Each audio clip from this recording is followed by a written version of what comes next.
பிரியங்கா தேஷ்பாண்டே, பாவனி, அர்ச்சனா போன்ற விஜய் டிவி பிரபலங்கள், வசதியில் வாழ்க்கை வாழ்பவர்கள் போன்றவர்களை பிக் பாஸுக்குள் எடுத்தால் எப்படி பிக் பாஸை மதிப்பார்கள்? இப்படியான நபர்களை எடுப்பதற்காக சாதாரண மக்களை பிக் பாஸுக்கு எடுத்து போட்டால் அந்த ஷோ நன்றாக இருக்கும். இந்த கமெண்ட் வந்து பாத்தீங்க அப்படின்னா போன வருஷம், அந்த வருஷமும் சரி, அதற்கு முதல் வருஷமும் சரி, அந்த ஒரு சில பேர் வந்து கமெண்ட் பண்ணிக்கொண்டே இருப்பாங்க. அதாவது விஜய் டிவி பிரபலங்கள் இல்ல வசதியான நபர்கள், இப்படியான நபர்கள் எடுத்தா பிக் பாஸ் மதிக்க மாட்டாங்க, ஹோஸ்ட மதிக்க மாட்டாங்க. ஸோ இப்போ இவங்களுக்கு இப்போதா சாதாரண மக்கள் அவங்களுக்கு கொடுத்த அந்த பிக் பாஸோட அருமை தெரியும், அவங்க ரூல்ஸை மதிப்பாங்க அப்படின்ற மாதிரி எல்லாம் நிறைய கமெண்ட்களை நம்ம ஸ்கிரீன்ஷாட் எடுத்து வச்சிருந்தோம். ஏன்னா எதிர்காலத்தில் உதவும் அப்படின்னு இப்போ உதவி இருக்குது. ஸோ இன்று வந்து மிகவும் கேவலமான விடயங்களை, தரக்குறைவான விடயங்களை பண்ணியிருக்கிற நபர்கள் யார் அப்படின்னா அந்த சாதாரண மக்கள், காமன் பீப்புள் அப்படின்னு சொன்னாங்கல்ல, அந்த நபர்கள் தான் வந்து அந்த பிக் பாஸையும் மறந்து, பிக் பாஸை இருக்காருன்றதே மறந்துட்டாங்க, பிக் பாஸை மதிக்கல. ஷோ நடத்துகிற ஹோஸ்ட் சும்மா ஒரு விடயத்தை கேட்ட கூட அழுகிற மாதிரி நடிக்கிறது அப்படின்னு நிறைய விடயங்கள் பண்றாங்க.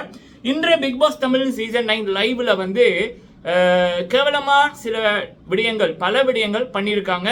ஆதிரை, கெமி, வியானா, அரோரா, ரம்யாஜோ, சுபிக்ஷா, இந்த 6 பேர் வந்து கேவலமான விடயங்கள் வந்து பண்ணியிருக்காங்க. இந்த 6 பேரை வந்து பார்த்தீங்க அப்படின்னா அரோரா வந்து அவங்க இன்ஸ்டாகிராம் இன்ஃப்ளூயன்சர், இன்ஸ்டாகிராம்ல சில விடயங்களை போட்டு அதன் மூலம் அவங்களுக்கு ப்ரொமோஷன் பண்றதுக்கு கம்பெனிகள் வந்து கொடுத்து கொண்டிருக்கு. அதாவது ப்ராடக்டா அவங்க ப்ரொமோட் பண்றாங்க, அதன் மூலம் அவங்களுக்கு காசு வருது.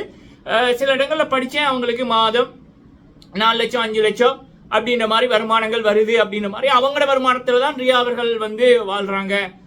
ஃப்ரெண்ட் மூலம் தான் எனக்கு வாழ்க்கை கிடைச்சுன்னு ரியா அவர்களுடைய இன்டர்வியூல சொல்லியிருந்தாங்க அப்படின்ற மாதிரி பார்க்க முடிந்தது. சரியா? ஸோ அப்போ அப்படிதான் அரோரா.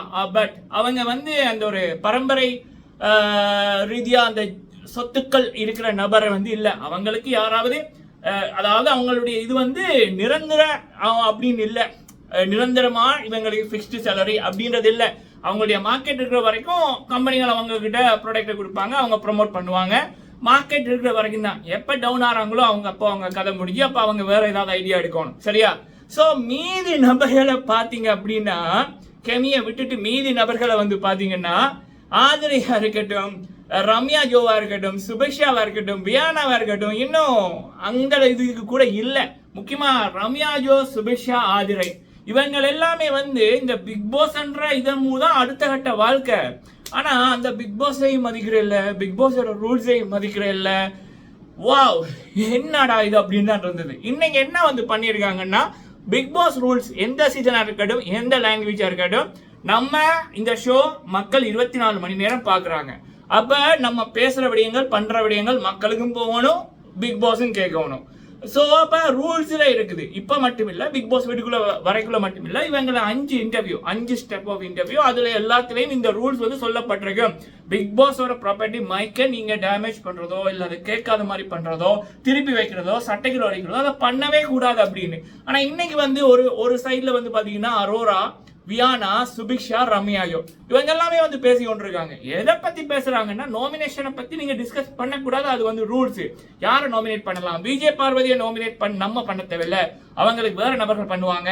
ஸோ நம்ம வந்து யாரை பண்ணலாம் அப்படின்ற மாதிரி டிஸ்கஸ். திவாகர் வெளியில போவாருன்னா அவர் வெளியில போக சான்ஸ் இல்லை. அவரை மாதிரியான நபர்களை அவர் 70 நாள் 80 நாள் வச்சிருப்பாங்க, இல்லை 50 நாளாவது வச்சிருப்பாங்க. ஸோ வேற யாராவது பண்ணணும்னு அப்படி ஒரு டாக் உண்டு. மற்ற வேற சில விடயங்கள் அவங்க பேசினதே கேட்கல. பல விடயங்கள் வந்து பேசுறாங்க. பிஆர் டீமை பத்தி இவங்க வியானா சொல்றாங்க, நான் வந்து ராணவோட ஃப்ரெண்டு, ராணவ பற்றி தெரிந்தானே, ராணவ் சௌந்தர்யா பக்கா பயங்கரமாக லட்சங்கள் கொடுத்து பிஆர் டீமை வச்சுட்டு போய் சேதுபதி என்ன அவர்கள் கிழித்தறிந்து வெளியில் அனுப்பி விட்டாங்க, முகத்திரை கிழிச்சு விட்டாங்க. ஸோ மக்களால் பிடிக்காத நபர்கள்லாம் ராணவ் சௌந்தர்யா. ஸோ அப்போ இவங்க அவர்கிட்ட ஃப்ரெண்டு அப்படின்னுக்குள்ள ராணவோட ஃப்ரெண்டு தான் கமருடீன், வியானா, அப்புறம் வந்து இவங்க ஆதிரை. ஸோ இந்த 3 பேருமே பிஆர் டீமை வச்சுட்டு தான் வந்திருக்காங்க. இதுலேயும் வியானா ஒரு போய் சொல்றாங்க பார்த்தீங்கன்னா, இவங்க பிஆர் டீம்கிட்ட போனாங்களா, அப்போ அவங்க ஒரு நாளைக்கு 15,000 ரூபா கேட்டாங்களாம். அதனால நான் வேணாம் அப்படின்னா, அந்த அம்மா வச்சது எல்லாமே தெரியும். பிஆர் டீமை வச்சுட்டு வந்துட்டு தான் இருக்காங்க. அந்த அம்மாவுக்கு வந்து ட்விட்டர்ல இருந்து துபாய் அப்படி இப்படின்னு நிறைய இடங்கள்ல கூவி கொண்டிருக்கானுங்க. சரிங்களா? அதுலயும் அந்த துபாய்க்குள்ள நிறைய கிளைகள் இருக்கு. அந்த கிளைகள் மறைமுகமாகவும் வேலை செய்யுது, நேரடியாகவும் வேலை செய்யுது. இந்த அம்மா வந்து சொல்லுது, என்ன இது இப்படி பண்ணலாமேட்டு. துபாயோட கனெக்ஷன் வந்து வியானாக்கும் இருக்கு, ஆதிரைக்கும் இருக்கு, கமருடீனுக்கும் இருக்குது. அது எங்களுக்கும் தெரியும், ஞாபகம் அறியும், சரியோ. ஸோ இங்க வந்து இப்படி ஒரு பொய்ய சொல்றாங்க, சரியா. ஸோ ஓகே, இது ஒரு பக்கம் இருக்கு. இங்கால பாத்ரூம் பக்கம் ஆதிரை. ஸோ ஆதிரை என்றவங்கள என்ன அவங்க மனசுல இருக்குன்னு எனக்கு தெரியல. ஏதாவது படங்கள் புக் ஆகி எனக்கு தெரிஞ்ச சான்ஸே இல்லை. ஸோ அப்போ பிக் பாஸ்ன்றதான் அவங்களோட பெரிய ஒரு இது. பட் அவங்க கேரே பண்றாங்கல்ல, பிக் பாஸோட ரூல்ஸ் அண்ட் ரெகுலேஷன் கேர் பண்றல, ஹோஸ்ட்டை மதிக்கிறேன், செலெக்ஷன் டீமை மதிக்கிறேன்.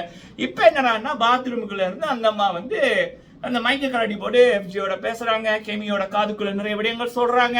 கெமி அந்தம்மா அடுத்த பக்கம், அந்தம்மா வேற நினைப்புல இருக்கு. இவங்களோட கம்பேர் பண்ணிக்கலாம், அந்தம்மாக்கு அது வேற டிவி ஒன்று இருக்கு, வேற டிவில ஜியில இருந்து தான் இங்க வந்தாங்க.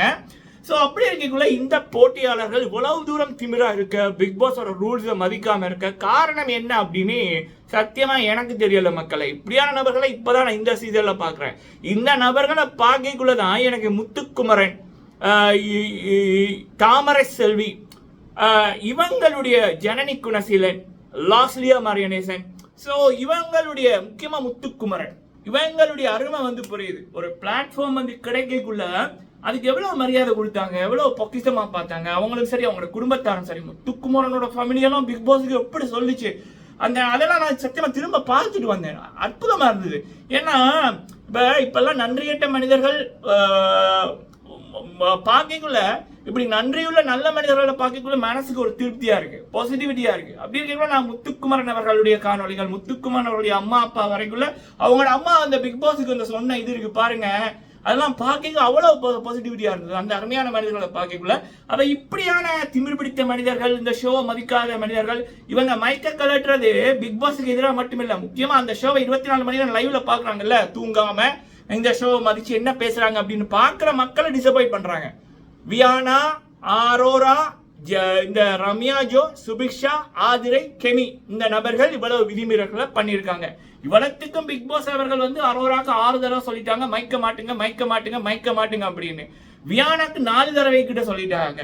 ஆனா கேட்கிற மாதிரியே வந்து இல்லை, சரியா. இது ஒரு பக்கம். இன்னொன்னு, இந்த அரோரான்றது அவங்களோட ஃப்ரெண்டு சொன்னாங்க பேரை மாத்த வந்தாங்க அப்படின்னு. அது அந்த பேர் என்னத்துக்கு வந்ததுன்னு தெரியல, அந்த பேரோட மீனிங் கூட பல பேருக்கு தெரியாது. பட் எனக்கு தெரியாது சத்தியமா ஏன் அப்படி அவங்கள அந்த அக்கா அப்படின்னு சொன்னாங்க அப்படின்னு. ஆனா இப்ப என்னன்னா துஷாரோட கேவலமா பண்ணி கொண்டிருக்குது. வந்தோடனே லவ் கொண்டு அப்ப இது மட்டும்தான் உள்ளுக்குள்ள இருக்கணும்னா இந்த கர்மம் மட்டும்தான் பண்ண தெரியுமா அரோராக்கு அப்படின்ற மாதிரி இருக்கு. அதுவும் அந்த அம்மாவை வேற யாரும் டேக் பண்ணாத மாதிரி எல்லாம் செக்யூரிட்டி எல்லாம் பண்ணி போட்டு வந்திருக்கு சோசியல் மீடியால. அப்ப அப்படி பண்ற நீங்க உருப்படியா அது பண்ணலாம் இல்ல அரோரா, கேவலமா இருக்கு அரோரா, சி. ஸோ இதுதான் மக்களே லைவ்ல நடந்து கொண்டிருக்கு. நீங்க இதை பத்தி என்ன நினைக்கிறீங்க அப்படின்றது கமெண்ட்ல சொல்லுங்க. நன்றி. லைக் பண்ணுங்க, சப்ஸ்கிரைப் பண்ணுங்க.